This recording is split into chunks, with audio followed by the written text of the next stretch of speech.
শহর থেকে অন্তত ৯০ কিলোমিটার দূরে কেওক্রাডং পাহাড়ের পাদদেশে অবস্থিত সুংসংপাড়া। পর্যটন সম্ভাবনাময় এই এলাকায় স্থানীয় বম জনগোষ্ঠীর কোনো স্থায়ী আয়ের উৎস ছিল না। মিজোরাম ফেরত পরিবারগুলোর পুনর্বাসন এবং তাদের জীবনযাত্রার মানোন্নয়নে সেনাবাহিনী সেখানে তৈরি করছে একটি ইকো রিসোর্ট। রিসোর্টের নকশায় বম জনগোষ্ঠীর ঐতিহ্যবাহী স্থাপত্য শৈলীকে গুরুত্ব দেওয়া হয়েছে। শিগগিরই এই ইকো রিসোর্টটি চালু হবে।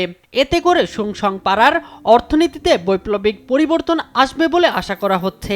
পর্যটকদের আগমনে স্থানীয়ভাবে উৎপাদিত জুম চাষের ফলমূল এবং হস্তশিল্প বিক্রির বড় বাজার তৈরি হবে। এই কটেজের মাধ্যমে এই এলাকার লোকেরা স্বাবলম্বী হয়, তাদের নিত্য প্রয়োজনীয় জিনিসগুলো যাতে করে বিক্রি করতে পারে। এখানে যারা বেকার যুবক কর্মসংস্থান হয় না, ওদের কর্মসংস্থান পাবে বলে আমি আশা করি। যারা এখানে বসবাসরত বিভিন্ন জাতিসত্তায় তাদের টেকসই উন্নয়ন হবে বলে আমি মনে করি। সচ্ছলতার আনার জন্য যে কটেজটা তৈরি হচ্ছে, এই কটেজ থেকে তারা হয়তো এখানে টুরিজমরা আসবে, এখানে ইনকাম সোর্স বাড়বে, এটা আমরা আশাবাদী।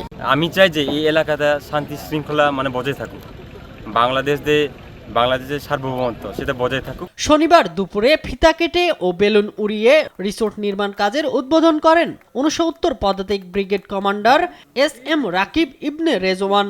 জানান KN এর সন্ত্রাসের সাথে পুরো বম জনগোষ্ঠী জড়িত নয়।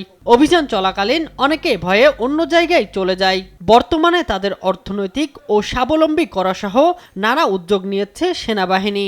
আপনারা জানেন যে ২০০-র বেশি পরিবারকে আমরা ফিরিয়ে এনেছি, যেখানে ৫০০-র বেশি সদস্য অলরেডি আমাদের বিভিন্ন পাড়ায়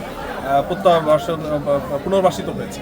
আমরা নিশ্চিত করতে চাই যে বম জনগোষ্ঠী নির্বিঘ্নে এবং শান্তিতে বসবাস করতে পারবে এবং তাদের এই বর্তমান শান্তিপূর্ণ যে পরিস্থিতি, এটার জন্য আমরা সর্বোচ্চ আমাদের চেষ্টা করে যাচ্ছি।